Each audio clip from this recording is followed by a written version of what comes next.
Yeah. Yeah. Yeah. Good morning. You know what? Coffee tastes real good, especially when you get a win the next day. Isn't that right, Michelle? Week 2 is in the books of the Northwest SAC League. A lot of people who had slow starts got back on the winning track and got straight to it. So let's get straight to it, shall we? Okay, here we are, Team Rowe versus Team Littlejohn. Team Rowe won with 97 to 95. And I tell you right now, Team Littlejohn, I don't know, for an 0-2 start, for the rate that he's going, he might just be the worst team in the Northwest SAC League right now. There's a couple other contenders, but right now, the way he's getting slapped around, he might have the worst team in the league. So hopefully he can still make some changes. It's early in the season. It doesn't mean a thing. Okay. But 97 to 75, Team Rowe taking care of business over there on Team Littlejohn. And for Team Rowe, I'm telling you right now, it wasn't even a player that helped him out. He had the Arizona Cardinals defense with 22 points. They had a touchdown. They had 4 interceptions. With 7 extra points after that. So that was amazing on how they took care of business and got that in. Isaiah Crowell for Team Littlejohn for the Browns. He had 20 points, 133 yards, and a TD, but it just wasn't enough. 0-2 start for Littlejohn, but hopefully he can turn things around. Then we get back to Toya Knight versus Mimi and Tacoma, and I'm talking about 103 slap fest to 70 versus Mimi Knight's team of 70 points. And I tell you, Toya needed to get back on that winning track, and did she come back hardcore. Her leading, another defensive-led performance. Her top scorer was the Denver defense with 23 points, 2 TDs, an interception, and 20 PAs. So I'm telling you right now, this is amazing how the second week was mainly led by the defense, and for Toya's team to come out and hit 22 of them, that was real big. And then you had Larry Fitzgerald for Mimi and Tacoma, which didn't really matter because, there was just not enough for her to sustain the victory. 14 points for Fitzgerald, 6 receptions, 81 yards in the tub. Right now, it's looking kind of bleak. It's 1-1. The season is still early in the game, so everybody is starting to pick the pace. Then we roll over to, of course, you know who, the champ, Team Quick Six with 115 over my brother Steve, Mr. Headbuster. Oh, I'm telling you right now, stop listening to those groups. I'm telling you, they're setting you up for failure.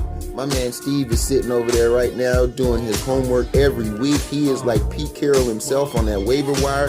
He's looking for answers. He's looking for advice. And somebody's giving him the wrong advice. So I think he just needs to trust his own instincts because he's got a good lineup. He just needs to know exactly who to play and when to play. But it was 115 to 70. Matt Forte slapped fest, 28 points with 100 yards and 3 TDs. And that was on that Thursday night game against the Bills, which had everybody tap dancing. And then for Mr. Headbuster Steve, the kicker. That's how bad it was for the kicker. From Baltimore, Tucker with 15 points, 3 of 3 field goals, and 2 extra points. So that wasn't enough, obviously, as they lost that game, and we head into week 3. Hopefully, he can bounce back and get a win. Then we have another one, David Hayes. This is my guy. He's a competitor. He's one of the most competitive players in this league so far, but he's having some trouble starting out with the scores that he's had. And I'm telling you, he loses 84 to 69 to who?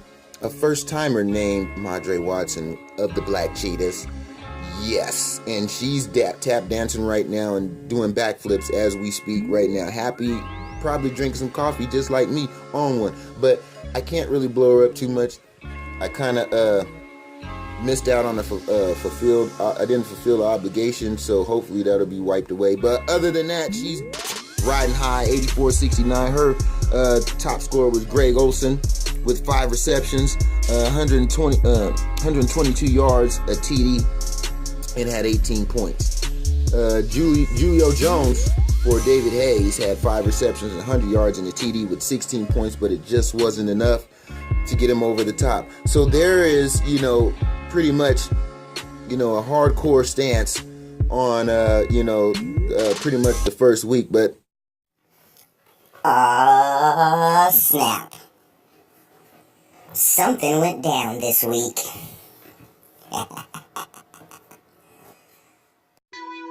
What happened last week, I thought would, be the only one time that would happen, and that would be the message sent. But obviously, guess what? Something else happened this week. Oh boy, and I'm gonna tell it to you right now. Here's a breakdown. First of all, the Prince Hall G-Men, yours truly, 100 points with another victory over Team Shelly, Michelle Leary, with 75 points. Yeah. David Carr, my man, again, with 24 points, 299 yards, and 3 tubs. I know my brother is chomping at the bit right now, wishing he can get David Carr. When I got him in the 3rd round, when everybody else could have got him, came through in the clutch and did something for your boy, and he's going to continue to do more things for your boy. But then Cam Newton, for Team Shelly, had 29 points, 353 yards. That's MVP-like, with 4 touchdowns and an interception. But here's the breakdown, because I'm gonna tell you right now how it went down earlier in the week. I must explain again. Depending on what, it doesn't matter. The games are not officially done until Monday or Tuesday, when they readjust the scores and accurately put everything together. So Thursday, you might have a nice sizable lead. That doesn't mean anything. That doesn't mean that you get to go over here and just automatically celebrate if you had jumped out to a good start. And some of us had good starts, like myself included. I thought that I had lost, or I had benched Eric Decker, because I was so concerned about a running back. But I put Eric Decker at the flex, which allowed me to put another wide receiver to where I needed to put him, and I was able to, be effective. But at the same time, I didn't know that I had Eric Decker until, I checked back on my fantasy scoreboard, and I found out that he was there. So I had 18 points ahead of Shelly right off top. Now, I could have tap danced. I could have been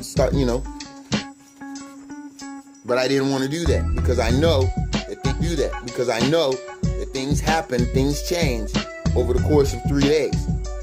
So Sunday came, and at about 3 o'clock Pacific Standard Time, I get this. Yeah, that's what I got. So after getting that, I said, okay, and I checked my inbox, and sure enough, it said this. I know the judge, I'ma shoot him some chips. I got them keys. I got them keys. Yeah, she goes, what's up, Pat? She goes, pretty much when I was looking at it, it was 65-65, and the projected score had her to finish out way more than what I was supposed to finish. So she started, cracking bottles open early and getting ready to sit back and celebrate and call it a victory. Well, come 6 p.m., 7 p.m., the tides have turned, and here was the result.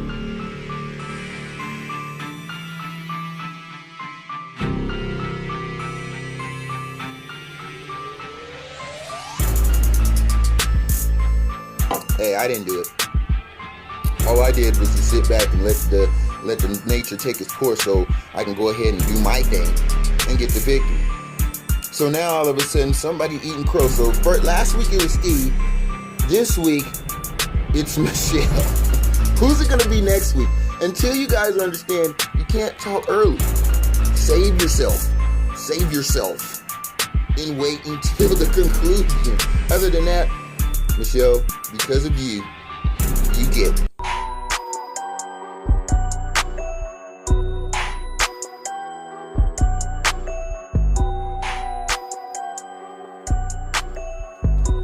Oh yeah. Well, let's pay attention to next week's lineup. We got some matchups that's coming up. You guys see it on the ticker below.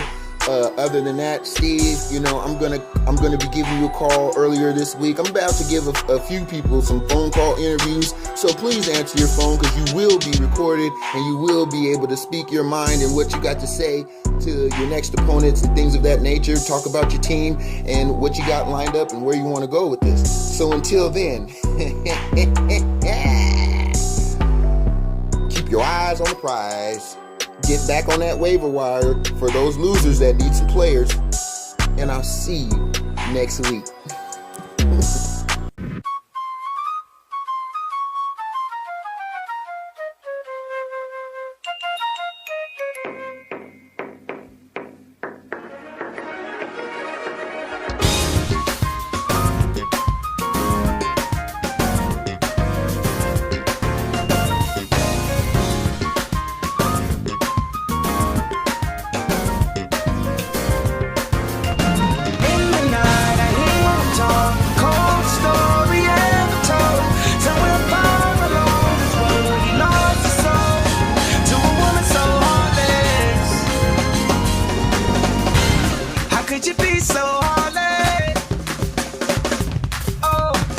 How could you be so heartless?